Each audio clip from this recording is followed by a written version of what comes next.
ราบไหว้สาถวายความครบพระรัตนตรัยเจ้าแก้วทั้งสัมภการเป็นอย่างยิ่งกราบไหว้สาแสดงความนับถือพระมหาเถรเจ้าครูบาอาจารย์เจ้าพระภิกษุสงฆ์องค์เนนกุศลกุองค์ที่ฟังรายการอยู่ยังวัดวารามต่างๆและพอมาทางเฟซบุ๊กไลฟ์วัดพุทธศิคิรีในค่ำคืนวันนี้กราบไหว้สาแสดงความนับถือท่านพระครูอภิวัฒนวิกรมผู้อำนวยการสถานีวิทยุคลื่นสีขาวเพื่อชาวประชารองเจ้าคณะอำเภอดอยหล่อเจ้าวัดปัตตังเจริญเป็นอย่างยิ่งเจริญพรญาติโยมศรัทธาสาธุชนท่านผู้ฟังทุกท่านที่ติดตามฟังรายการธรรมะจากยอดดอยในค่ำคืนวันนี้รายการธรรมะจากยอดดอยดำเนินรายการโดยกระผมอัตมาภาพพระวรรณชัยชยานันโทวัดพุทธศิคิรีตำบลบ้านแปะอำเภอจำตองจังหวัดเชียงใหม่ได้ดำเนินรายการนี้ในค่ำคืนวันอาทิตย์นี้ได้รับความเมตตาจากท่านพระครูอภิวัฒนวิกรมผู้อำนวยการสถานีวิทยุเครื่องสีขาวเพื่อเจ้าประชาเจ้าวัดปัตตังเจริญรองเจ้าคณะอำเภอดอยหล่อตามปกตินั้นอาทิตย์แรกนั้นต้องนำรายการอื่นได้เข้ามาในโอกาสนี้มาพบปะกันแถมสถาสาธุชนท่านผู้ฟังลองคอมเมนต์เข้ามาเนอะว่าถ้าว่าทางสถานีวิทยุนั้นถ้าชัดเจนจะได้ขอคอมเมนต์เข้ามาตัวสถาสาธุชนท่านผู้ฟังวันอันนี้เป็นวันอาทิตย์แรกของเดือนเมษายน2568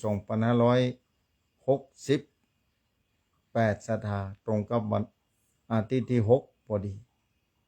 คณะสถาสาธุชนท่านผู้ฟังที่ติดตามฟังรายการธรรมะเป็นประจำทุกวันอาทิตย์วันนี้มาพบปะกันแถมแล้วญาติโยมศรัทธาสาธุชนที่ติดตามฟังมาโดยตลอดเป็นปกติธรรมดามาปะกันค่ำคืนวันนี้ตอนแรกนึกว่าไม่ได้ปะกันแล้วสายฝนอากาศหนักพายุฝนกระหน่ำเข้ามาที่วัดพุทธศิคิรีตึงลมตึงฝนพัดผ่านที่ศาลาพัดผ่านมานี่ที่ศาลานั้นก็ได้รับความกระทบกระเทือนเล็กๆน้อยๆพอสมควรเหมือนกันแต่ต้นไม้บางต้นโค่นลงมาเกือบจะถูกรถยนต์ก็มีญาติศรัทธาสาธุชนแล้ววันนี้น้ำบ่เคยนองก็นองนะศรัทธาสาธุชนท่านผู้ฟังน้ำบ่เคยนองก็นองนะญาติโยมศรัทธาสาธุชนท่านผู้ฟังทุกท่านที่ติดตามฟังรายการธรรมะญาติโยมศรัทธาเพราะว่าน้ำขุนแปะนี่บ่เคยนองกับเดือนศรัทธาวันนี้น้ำนองเดือน7ศรัทธาสาธุชนท่านผู้ฟังแล้วก่อนอื่นใดต้องขออภัยในภาคเจ้าที่ติดตามฟังภาคเจ้าแต่เจ้าก็กระผมอัตมาภาพต้องทำธุระเดินทางไป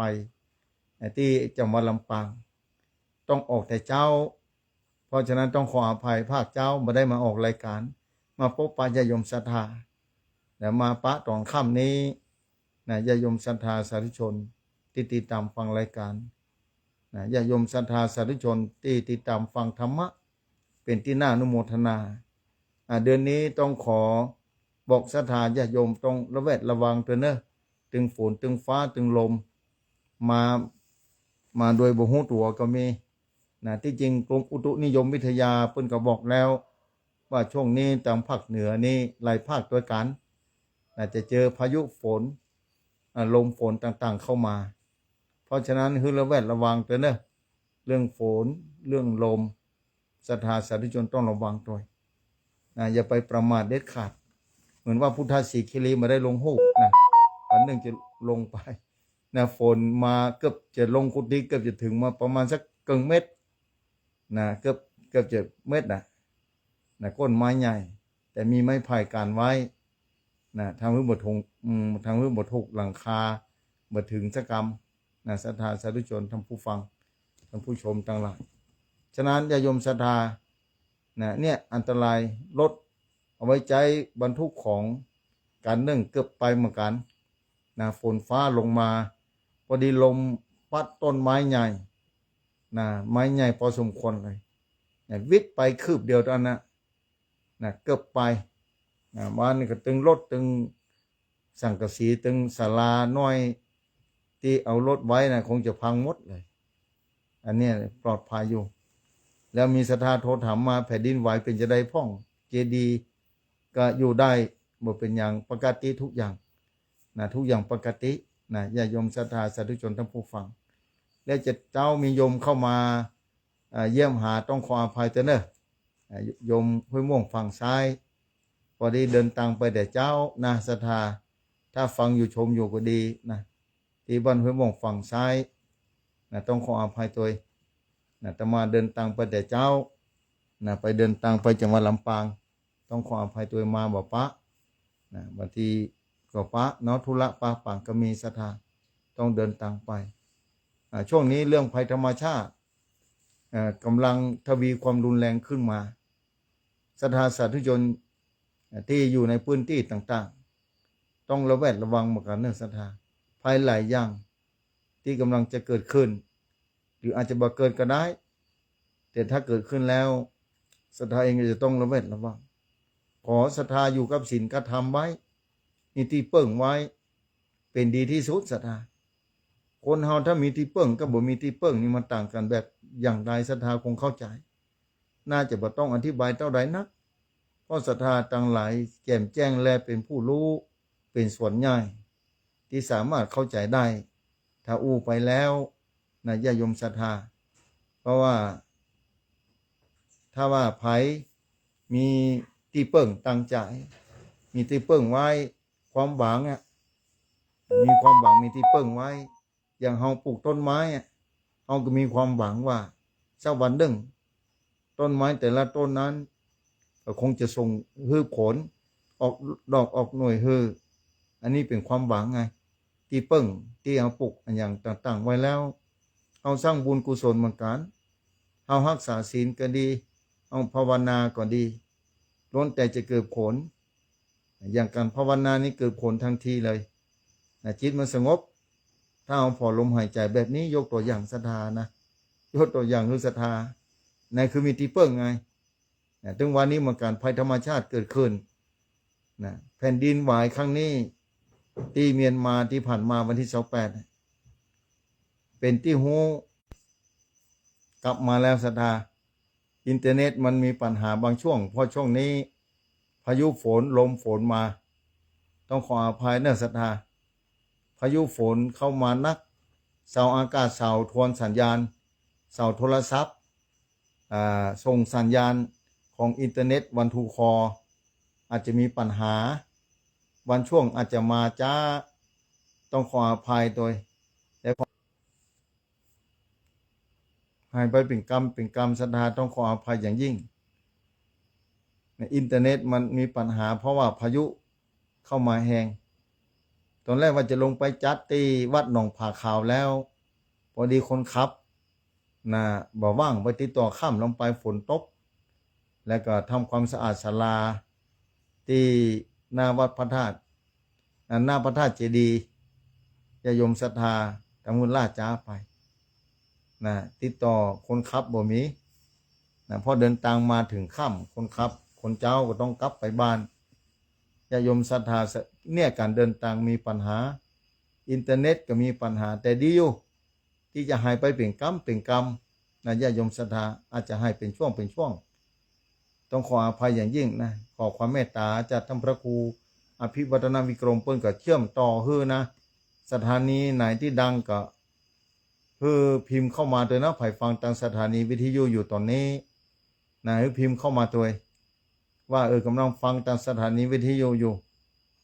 ว่าชัดเจนดีกว่าทางสถานีวิทยุถ้าชัดเจนดีก็เขาพิมพ์เข้ามาคือกำหนึ่งจะได้รู้ว่าสถานีชัดเจนดีญาติโยมศรัทธาหลายพื้นที่ติดตามฟังเพราะได้รับความเมตตาจากท่านพระครูอภิวัฒนวิกรมนี่ทางในเมืองเชียงใหม่ชัดเจนดีบอกว่าโยมฟังทางโทรศัพท์หรือว่าพอไปทางโทรศัพท์หรือว่าทาง Facebook โทรศัพท์ Facebook นี่หรือว่าวิทยุแจ้งมาทางหน้า Facebook คงบ่ไหวแล้วหายไปเป็นกรรมญาติโยมศรัทธาด้วยความเป็นห่วงเป็นใยเพราะว่าธรรมชาตินี้ แปรปรวนและรุนแรงขึ้นเรื่อยๆธรรมชาติแปรปรวนรุนแรงขึ้นเรื่อยๆเพราะฉะนั้นอย่าได้ประมาทในชีวิตนะจงมีที่พึ่งไว้ญาติโยมศรัทธาที่พึ่งในโลกนี้อย่างที่ดีให้ไปเป็นกรรมศรัทธาต้องขออภัยแต่นะบรรยากาศมันมืดตอนแรกว่าจะลงไปที่หนองผาขาวแล้วตะกี้พอดีคนขับมันบอกว่างศรัทธาผู้ไปกระตุกไปนะถ้าญาติโยมศรัทธาจะได้ติดต่อมากำเด้อพิมพ์เข้ามาตัวนะตั้งโทรศัพท์เองเมื่อข้ามมากับอิดเหมือนกันเข้ามาแถมแล้วศรัทธายุดไปเป็นกรรมขอท่านพระครูพิมพ์มาคือกำนองว่า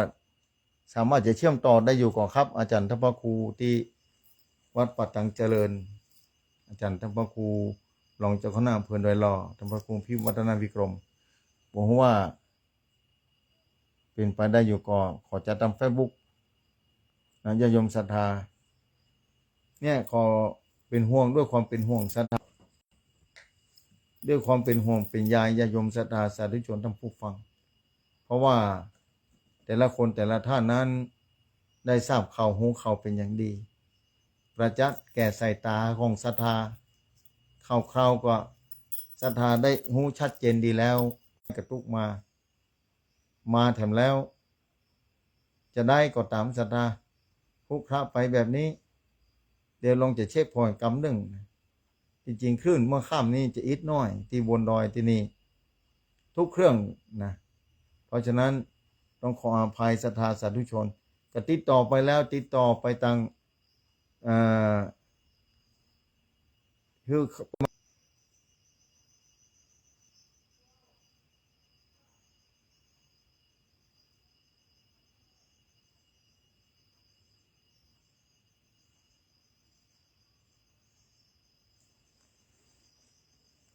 เข้ามาแถมแล้วศรัทธาอินเทอร์เน็ตมาแถมแล้วเป็นแบบนี้ศรัทธาแต่ยังดีอยู่สามารถอู้จากันได้เป็นกรรมก็ยังดีนะความเป็นห่วงเป็นใยญาติโยมศรัทธานั้นมีเหลือล้นเพราะว่าภัยธรรมชาติได้เข้ามาอย่างเต็มที่โลกก็ประจักษ์แก่สายตาแผ่นดินต่างๆได้ไหวบางจุดบ่เคยมีน้ำก็มีน้ำนะญาติโยมศรัทธาบางพื้นที่บ่เคยมีน้ำอย่างจังหวัดลำพูนอำเภอบ้านที่เป็นต้นทำเพื่อนลงภาพลงเขาถ้าเอาขัดที่เปิ้งแล้วยากแก่การจะอธิบายญาติโยมศรัทธาวันช่วงบางเวลาของชีวิตมันมีกล้าเหลือล้นนะบางช่วงบางเวลาของชีวิตมีกล้าแต่มีกล้าเหลือล้นเลยอย่างช่วงนี้เหมือนกันนะยิ่งอยู่ในกึ่งพุทธกาลแบบนี้แน่นอนเลยสิ่งที่บ่เคยมีก็จะมีมาสิ่งที่บ่เคยเกิดขึ้นก็จะเกิดขึ้นสิ่งที่บ่เคยน่าเป็นไปได้ก็เป็นไปได้อย่างเหลือเชื่อในยุคปัจจุบันนี้ผมว่าอินเทอร์เน็ตจะกระตุกอยู่ก่อนมันกระตุกไปเรื่อยๆซะได้แต่มีโยมถามมาระหว่างวันนี้จะอู้ตอนนี้กว่าว่าอินเทอร์เน็ตมันจะนี่นะญาติโยมศรัทธามีคนถามว่าสมัยพุทธกาลนี่ฆราวาสแสดงธรรมมีก่อเนี่ยศรัทธาสาธุชนทั้งผู้ฟังเป็นคำถามที่มีความหมายวันเนี้ยเนี่ยนึกขึ้นได้นะเปิ้นฟังวิทยุมาบ่เหมือนเท่าไหร่นะบักกี้เดือนเปิ้นว่าแต่ใครถามเปิ้นว่าฆราวาสแสดงธรรมมีก่อนในสมัยพุทธกาลเพราะว่าโยมเป็นจะได้กึดถึงมาถามอัตมาภาพคุณว่าฟังวิทยุในคลื่นสีขาวเพื่อชาวประชาเพราะฉะนั้นวันติดเพิ่งกติดตามฟังอยู่เพิ่นบอกฟังมาเมินแล้วกะเพิ่งบอกว่าใกล้จะถึงปีเพิ่งบอกแบบนั้นนะก็ติดตามฟังอยู่นะลองฟังโทรศัพท์พอแล้วเพิ่นแจ้งมาเดี๋ยวขออภัยสักครั้งหนึ่งวิทยุดับไปแล้วครับแม่อ๋อมันกระตุกเป็นกำแม่อินเทอร์เน็ตบ่ค่อยชัดเพิ่นถ้าจะเชื่อมบ่ได้แล้วแม่เฮ้ยฝนยังแล้วแต่ตอนบ่ายตะกี้ฝนตกหนักขนาดนัก อ่านะขออภัยเนอะได้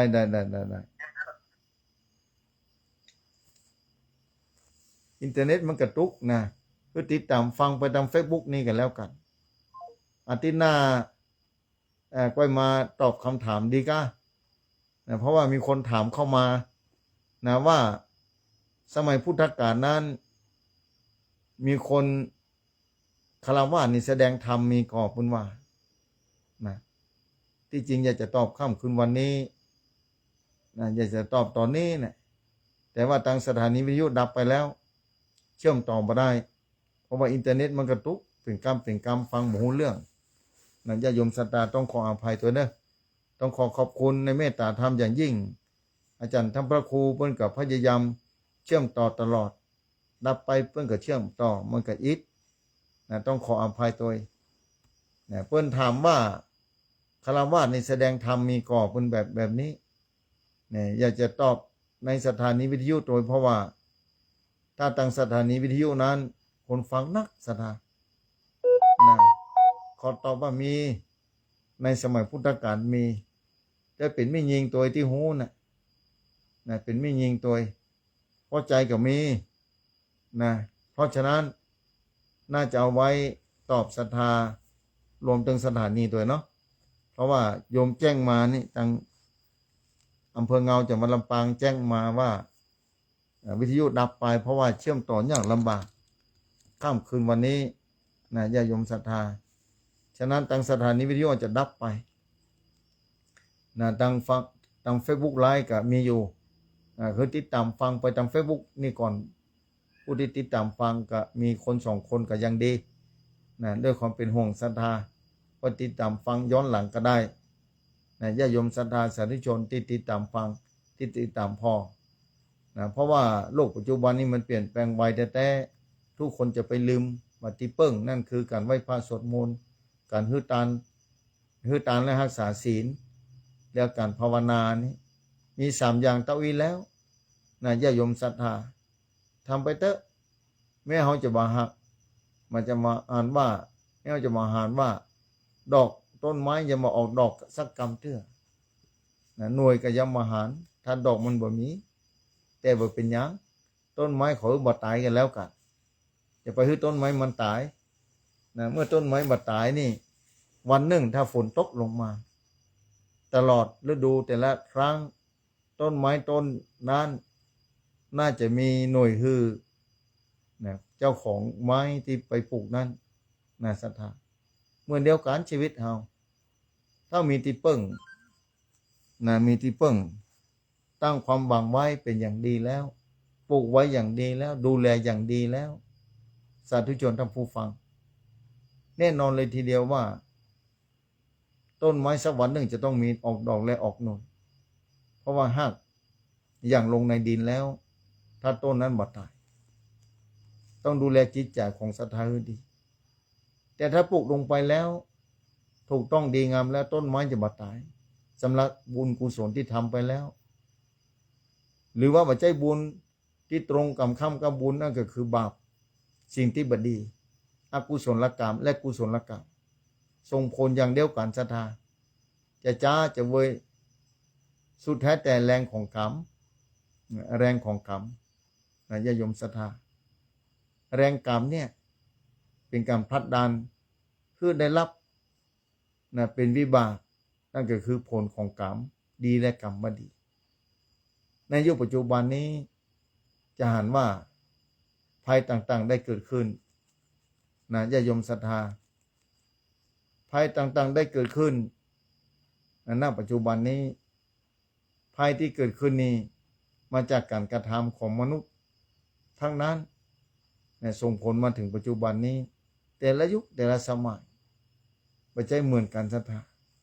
แต่ละปีก็ห่างออกไปสมัยก่อนไปอย่างหนึ่งสมัยปัจจุบันนี้ไปอย่างหนึ่งเพราะว่าธรรมชาติก็ดีเพราะว่าความเป็นอยู่ก็ดีวัฒนธรรมก็ดีเริ่มก็ค่อยเปลี่ยนแปลงไปบางทีวัฒนธรรมใหม่บ่เคยมีกับปรากฏขึ้นมา นะกฎใหม่บางฉบับบ่เคยมีก็มีขึ้นมาลองพิจารณาพอเนี่ยสาธุชนท่านผู้ฟังเป็นอย่างอันแต่ญาติโยมศรัทธาเพราะฉะนั้นนี่ความเปลี่ยนแปลงของสรรพสิ่งในโลกนี้เป็นแบบนั้นนะญาติโยมศรัทธาเพราะฉะนั้นเนี่ยในยุคปัจจุบันจะหาหลายๆอย่างที่เปลี่ยนแปลงไปเพราะการกระทำกายวาจาใจของมนุษย์หล่อหลอมกันมาใช้ระยะเวลายาวไกลสมัย300 กว่าปีก่อนกับปัจจุบันนี้เป็นจะได้พ่องอยู่400 ปีก่อนถ้า300 ปีก่อนนี่อยู่ในยุคกรุงศรีอยุธยาในญาติโยมศรัทธากรุงศรีอยุธยานี่สมัยก่อนเนี่ยเพื่อนลบราฆ่าฟันกันต้องใช้ดาบนะใจมีดใจมุยนะมาแห่ง100 ปีนี่มีเริ่มมีปืนพ่องปืนผ่านหน้าไม้ในปัจจุบันนี้นะแทบจะบ่ต้องได้ไปอยู่กับที่กดปุ่มนะระเบิดลอยขึ้นสยองฟ้า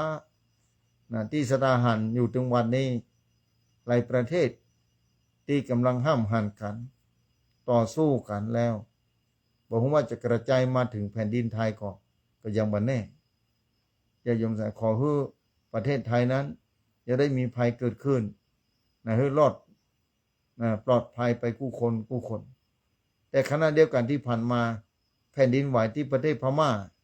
ก็นี่บ่พ้นสะเทือนมาถึงประเทศไทยสถานหันได้ชัดนะแต่ที่แปลกที่สุดนั่นก็คือพระธาตุอินแขวนพระธาตุอินแขวนนี่ตั้งอยู่บนผาหินก้อนหนึ่งประวัติความเป็นมาที่แชร์เข้าไปสถานอาจารย์หารแล้วนะว่ามีพระฤาษีที่จริงไปอ่านประวัติที่ตมาเดินทางไปที่ประเทศพม่านั่งเครื่องบินจากเชียงใหม่ลงไปที่ย่างกุ้งนั่งรถไปที่เมืองพระโคนะเข้าไปที่พระธาตุใจทิโยนะที่เมืองนี้มีพระธาตุอินแขวนอยู่เดินทางขึ้นไปที่พระธาตุอินแขวนเดินขึ้นไปนะสถานสูงเหมือนกันเนอะพระธาตุอินแขวนตั้งอยู่บนหน้าผาตะไลว่าน่าจะตั้งได้แม้แผ่นดินไหวครั้งนี้ยอดพระธาตุอินแขวนในแกว่งไปมาไหวไปมาแต่หินก้อนนี้บ่สามารถจะล่มนะไหลลงไปได้ตกลงไปได้นี่ความอัศจรรย์อย่างยิ่ง1 ใน 7อย่างอัศจรรย์ของโลกหินก้อนนี้เป็นสิ่งมหัศจรรย์1 ใน 7ประการของโลกนี้เนี่ยญาติโยมศรัทธานั่นคือพระธาตุอินแขวนอาจารย์ได้ชัดนะพระฤาษีเพิ่นเอาเกศาธาตุขององค์พระสัมมาสัมพุทธเจ้ามาไว้ที่มวยผมพระอินทร์เพิ่นไปสร้างพระธาตุเจดีย์ไว้ไปบรรจุไว้แล้วบอกพระอินทร์ว่าซ่อบ่หินที่เหมือนหัวของเฮานี่ถ้าซ่อมาแขวนไว้ได้อาจจะเอาเกศานี้ไปบรรจุไว้สาธุชนท่านผู้ฟังได้บ่หินมาแต่จากใต้ทะเลนู่นนะใต้ทะเลกลางทะเลลึกเอาขึ้นมานะพญาอินทร์เอาขึ้นมาจนได้ในที่สุดเกศาธาตุก็ลอยเข้าไปบรรจุพระอินทร์ก็ไว้เจาะอยู่ที่หั่นน่ะบรรจุลงไปไว้ในใบหินที่แขวนไว้นั่นนี่คือความเป็นมาของพระธาตุอินทร์แขวนนี่ความอัศจรรย์เกิดขึ้นหลายร้อยปีก่อนเป็น1,000 ปี 2,000 ปีก่อนสถานลองคิดเอาเถอะนี่ความอัศจรรย์มันอยู่ได้อย่างไรยากแก่การที่แม้วิทยาศาสตร์บ่สามารถจะอธิบายได้นะวิทยาศาสตร์บ่สามารถจะอธิบายได้นี่ความอัศจรรย์ของพระพุทธศาสนาของพระเกศาธาตุพอพศ4,000นะ4,900ไปเหลือ7 วันเนี่ยจะครบ 5,000 ปีเนี่ยสถานอธิธาตุขององค์พระสัมมาสัมพุทธเจ้าทั้งหมดในโลกลาโลกาหรือว่าบนสวรรค์จันทร์ฟ้าหรือว่าใต้พิภพที่ใดก็ตามที่มวลมนุษยชาติได้ไว้ในสาเทพเทวดาดูแลรักษาจะมารวมกันประกอบกันเป็นองค์พระสัมมาสัมพุทธะ เหลือ7 วันนั้นพระองค์จะได้เทศนาธรรมเพื่อแก่มวลวิญญาสัตว์หมู่ที่บำเพ็ญบารมีมาเต็มแล้วอย่างยุคปัจจุบันนี้บางคนก็คือตานรักษาศีลภาวนานะทำตลอดจนไปจุจรอดถึงเหลือแห่ง7 วันจะครบ5,000ประวัติศาสตร์ปรากฏว่าบารมีที่ทำมาตลอดนั้นจะเต็มพอดีอาจเกินที่ฐานมาตลอดทีนี้องค์พระสัมมาสัมพุทธเจ้าหล่อหลอมธาตุทั้งหลายเหล่านั้นมาเป็นองค์พระสัมมาสัมพุทธเจ้าได้เทศคือแก่บุคคลที่มีบารมีเต็มแล้วเหล่านั้นนะเข้าสู่นิพพานจากนั้นครบ7 วันอธิษฐานองค์พระสัมมาสัมพุทธเจ้านั้นก็สลายจากนั้นไปโลกนี้ว่างจากพระพุทธศาสนาแล้วโลกนี้ว่างจากพระพุทธศาสนาแล้วศรัทธาถ้าไปเกิดตอนนั้นบ่มีโอกาสได้ไว้ได้สาพระรัตนตรัยพระพุทธศาสนาบ่มีแล้วในโลกนี้ต้องใจระยะเวลาให้ยาวไกลศรัทธาต้องใจระยะเวลาให้ยาวไกลก็องค์พระสัมมาสัมพุทธองค์ต่อไปจะมาตรัสรู้นั่นคือพระศรีอริยเมตไตรบ่ใช่ว่าครบ5,000พระวาสาแล้วพระศรีอริยเมตไตรจะมาทันทีบ่ใช่ต้องใจระยะเวลาเป็นหลายแสนปีเป็นล้านปีศรัทธาก็องค์ต่อไปจะมาลองคิดเอาเถอะมนุษย์จะต้องพัฒนาคุณภาพชีวิตนะล่นลงไปเรื่อยๆจนถึง5 ปีเนี่ยแต่งงานได้ลองคิดพอ10 ปีนี่แก่ตึกเท่า100 ปีปัจจุบันนี้แล้วจะต้องพัฒนาขึ้นไปแถมนะพัฒนาขึ้นไปจาก10 ปีเนี่ยแก่ตึกเนี่ยพัฒนาขึ้นไปจนถึง100,000 ปีใช้เวลาเท่าไหร่เคยอู้ทางสถานีวิทยุนี้อยู่หลังจากนั้นก็จะถอยลงมาเรื่อยๆนะพ่ออย่าต้องถอยลงมาเรื่อยๆเพราะมาจากสาเหตุที่มนุษย์นะจิตใจเริ่มมัวหมองลงมาแต่น้อยอายุคนก็น้อยลงมานะระหว่าง80,000 ปีนะคนอายุเนาะพระศรีอริยเมตไตรจะมาตรัสรู้สมัยนั้นผู้คนเนี่ยจิตใจเนี่ยหรือว่าผู้คนเนี่ยแผ่นดินเรียบเหมือนหน้ากองใจเพิ่นบอกแผ่นดินนะเพิ่นอู้เป็นปริศนาธรรมนั่นก็คือว่ามนุษย์ของเฮาเนี่ยจิตใจจะเต้าเดียวกันหมดมีศีล50,000เดียวกันนะไปที่ไหนก็บ่ต้องไปกังวลนะกฎหมายเพิ่นบ่มีเขียนแบบลายลักษณ์อักษรบ่เดี๋ยวนี้เพราะมนุษย์มีศีลมีธรรมแล้วบ่มีการที่จะไปก้าวไก่หน้าที่หรือล่วงละเมิดสิทธิเสรีในภาพที่อาจจะบ่ชัดเจนเนี่ยศรัทธาต้องขออภัยโดยนี่แสดงออกมาชัดเจนคำหนึ่งแต่พลิกมาแล้วญาติโยมศรัทธาเข้ามาแล้วคนกับโค้ดเข้ามาเรื่อยๆเหมือนกันนะวันที่นี่ต้องขออภัยแต่ญาติโยมศรัทธาคงจะใช้เวลาบ่เมินได้จะกับปิดรายการนะศรัทธาเวลามันเบื่อเอื้อนะเทคโนโลยีเบื่อเอื้อที่จริงอยากจะพบปะศรัทธาเมินเหมือนกันถ้าลงไปตะกี้กับคนขับบ่มีแล้วศรัทธาต้องขออภัยเมื่อบ่มีคนขับที่ตามฟังย้อนหลังก็ได้คนที่เข้ามาย้อนหลังนะคนเข้ามาฟังย้อนหลังก็ได้นะจะฟังย้อนหลังก็ได้วัดจันทร์นี้ชัดเจนดีเลยก็เนอพอก็เนอวัดจันทร์นี่บ่ตกมีฝนเบาๆเมืองฝั่งก็บ่เลยบ่มีที่นี่ฝนตกหนักนะน้ำนองถอยฝนตกน้ำนองเอาศรัทธาสาธุชนทั้งผู้ฟังนะธรรมะนี่ที่ศรัทธาที่ตามฟังตลอดถ้าศรัทธาเข้าใจเหมือนกับศรัทธามีธรรมะนะเมื่อศรัทธามีธรรมะแล้วศรัทธาจะมีความเบาใจเมื่อเรื่องปัญหาต่างๆเกิดขึ้นในชีวิตศรัทธาสามารถจะปล่อยวางได้อันนั้นคือการมีธรรมะว่าเรื่องบ้านเรามันเกิดขึ้นนะศรัทธามีธรรมะอยู่ในห้องหัวใจเมื่อศรัทธามีธรรมะเหตุการณ์ต่างๆที่เกิดขึ้นสาธุชนท่านผู้ฟังนะ ศรัทธาสาธุชนท่านผู้ฟังเองเนี่ยสามารถจะปล่อยวางบางสิ่งบางอย่างได้อย่าบักกระวนกับไว้สักอย่างเพราะว่ามีธรรมะมันมีกล้าแบบนั้นเหตุการณ์อันอย่างเกิดขึ้นในโลกนี้ศรัทธาจะเข้าใจว่าเป็นของมาเตี้ยงอย่างแผ่นดินไหวเกิดขึ้นที่ประเทศพม่าก็น่าสลดใจที่ผู้คนต้องตายกันเป็นปันแม้แผ่นดินไหวต่างประเทศเพิ่งก็ลบลาฆ่าฟันกันตายเท่าใดแล้วนะกี่ปีมานี่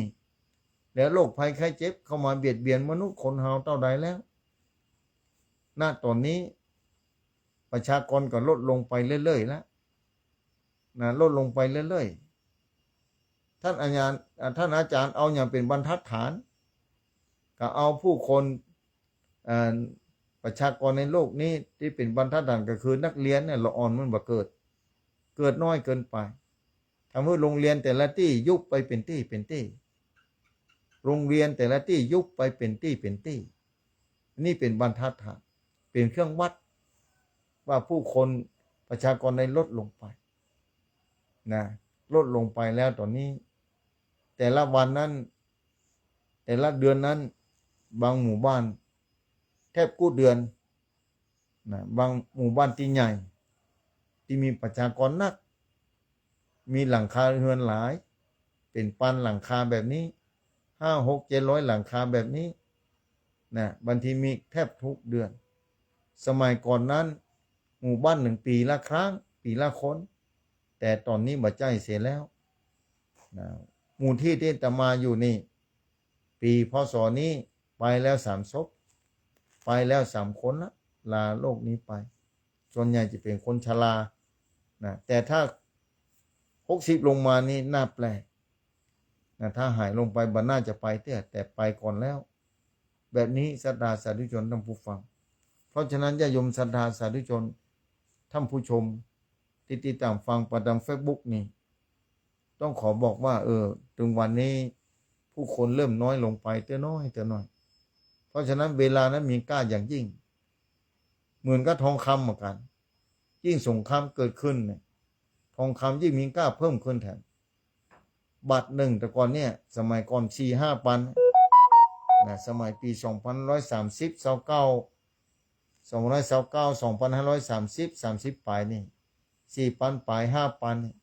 แต่ตอนนี้ไม่ใช่5 ปันแล้วเป็น50,000ไปแล้ว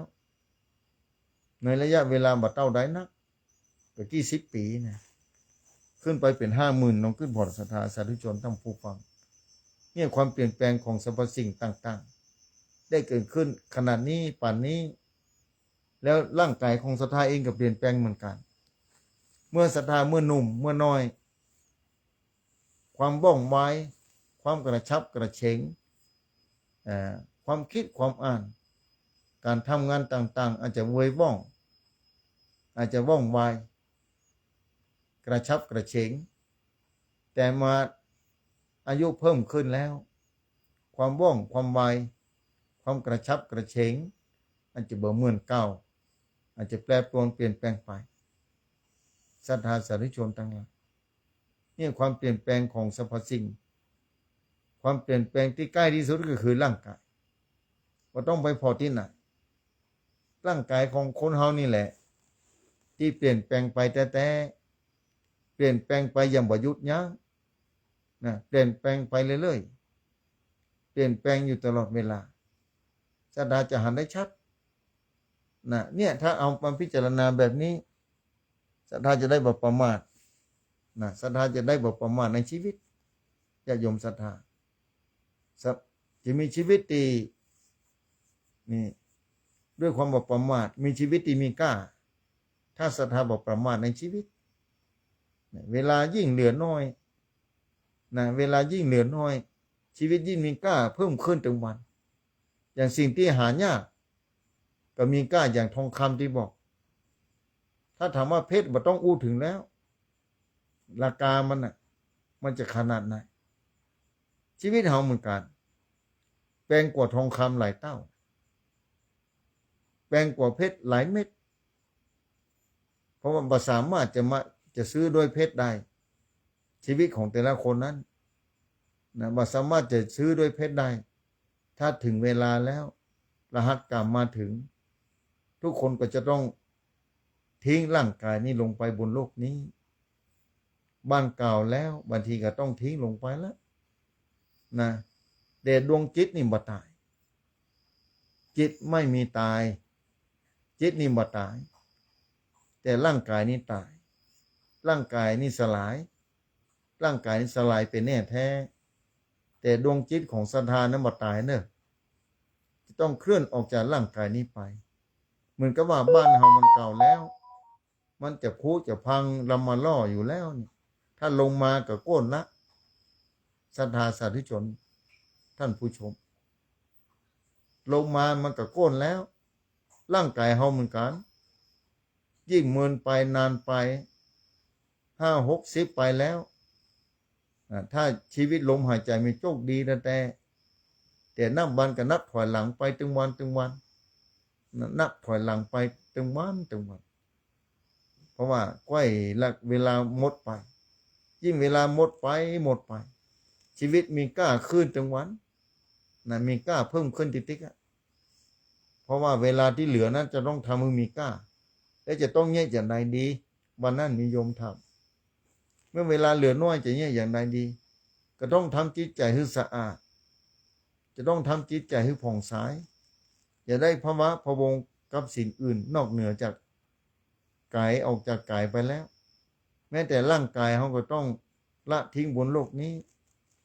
แล้วอย่างเล่าที่จะติดตามเขาไปได้ว่าใจบุญกุศลกะนะอกุศลจะไปคิดถึงที่มันผ่านไปแล้วนะทิ้งลงไปกับก่อนเวลาที่หมดไปมาเอาปัจจุบันนี้มานึกเอาปัจจุบันนี้ให้ได้ว่าเขาทำความดีอย่างพ่องมานึกเหล่านี้มันจะเกาะอยู่บนห้องหัวใจของศรัทธานะญาติโยมศรัทธามันจะเกาะอยู่ห้องหัวใจของศรัทธาเพราะฉะนั้นญาติโยมศรัทธาสาธุชนท่านผู้ฟังท่านผู้ชมที่ติดตามฟังต้องขอไปเป็นช่วงน่าจะขอติดตามท่านผู้ฟังที่ฟังทางวิทยุดับไปเพื่อจะโทรเข้ามาถามต้องขออภัยด้วยฮัลโหลดับไปแล้วนะเป็นอย่างนี่บางทีก็เข้ามาแบบนี้ต้องขออภัยในศรัทธาที่ฟังธรรมะตลอดนะ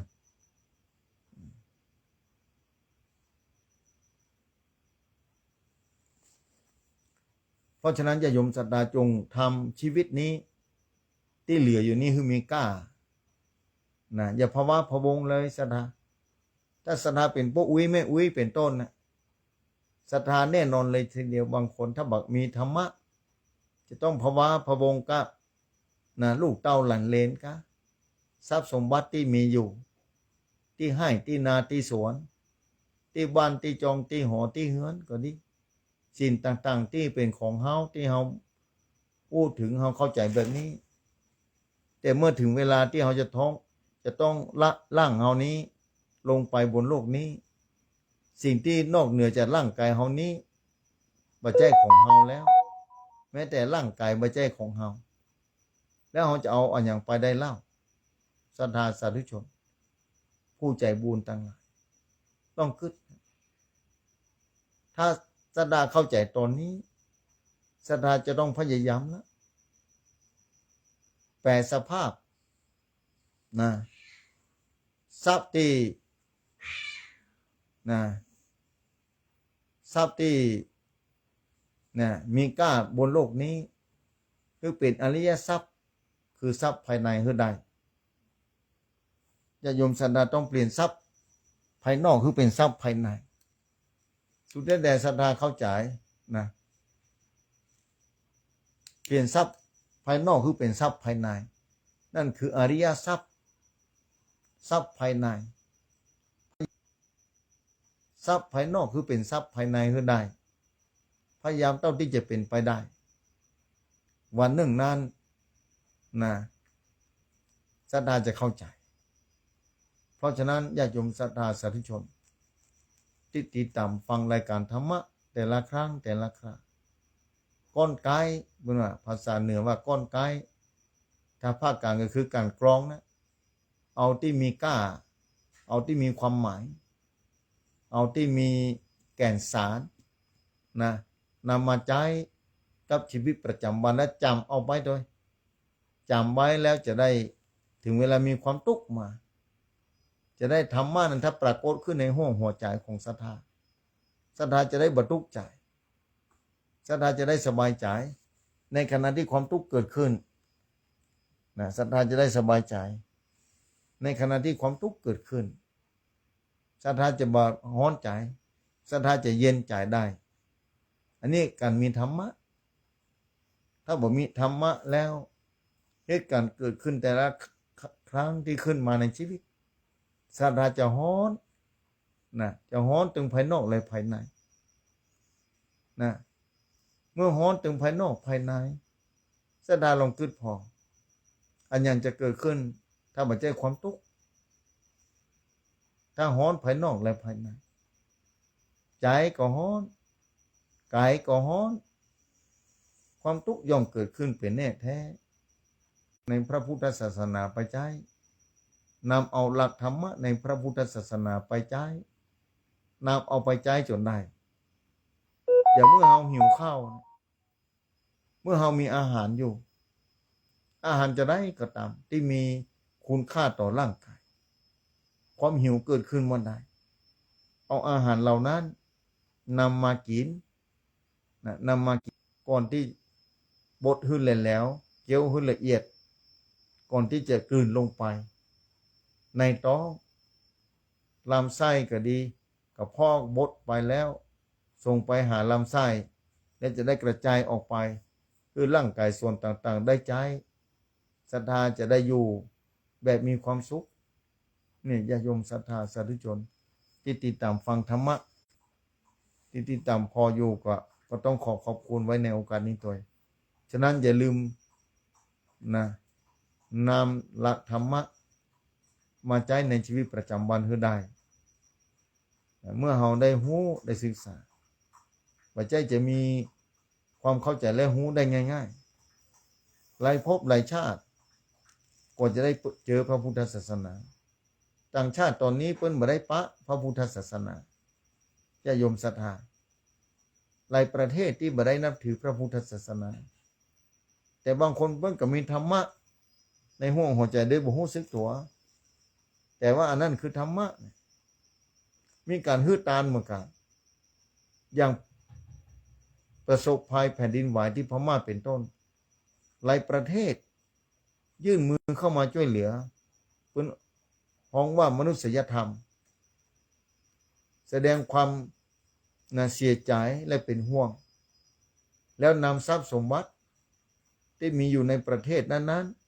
ๆเข้าไปช่วยประเทศที่ประสบภัยต่างๆอย่างภัยสงครามเป็นต้นบางประเทศเพิ่นก็ไปช่วยเหลือกันอยู่ช่วยเหลือกันภัยน้ำท่วมภัยแผ่นดินไหวปัทวีภัยเพิ่นว่าอุทกภัยภัยน้ำท่วมอัคคีภัยไฟไหม้เนี่ยศรัทธาสาธุชนท่านผู้ฟังมนุษยภัยจากมนุษย์ที่ลบราฆ่าฟันกันถึงวันนี้แต่ละประเทศที่ห้ามหันกันอยู่ตอนนี้ยังบ่สิ้นสุดเด้อนับวันก็จะทวีความรุนแรงขึ้นถึงวันกระจายออกไปที่ติ๊กมีแนวโน้มแบบนั้นฉะนั้นศรัทธาอย่าได้ชะล่าใจอย่าได้นิ่งนอนใจเตรียมตัวให้มีธรรมะไว้ให้ได้อย่าได้ประมาทในชีวิตนี้เพราะชีวิตมีความหมายอย่าไว้ประมาทในชีวิตนี้ศรัทธามาใจกับชีวิตประจำวันให้ได้เป็นแบบนั้นศรัทธาเพราะฉะนั้นญาติโยมศรัทธาดีแล้วเกิดมาชาตินี้บ่เสียเวลาแล้วศรัทธาสำหรับได้ของมีค่า